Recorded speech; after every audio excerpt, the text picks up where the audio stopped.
Hi everyone, I'm Christina, Chief Creative Officer at Squirrly, and today we are going to take a look at how to add a new content hint. Right now we are inside Squirrly Social in the Post Calendar tab. Over here we can see this button to plus hint.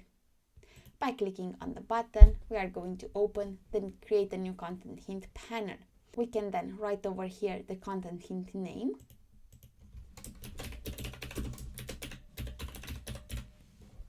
Then we have a start date over here and an end date over here, like so.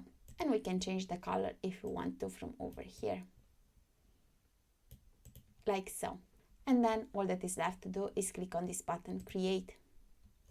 And now we can see the content hint over here, so we know what we want to post on those particular days. So basically, content hints let you mark important holidays, events, launches, special campaigns, or content ideas directly inside your post calendar.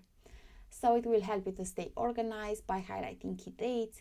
It will keep your team informed about important campaigns or deadlines, and it will make collaboration easier as part of a larger team.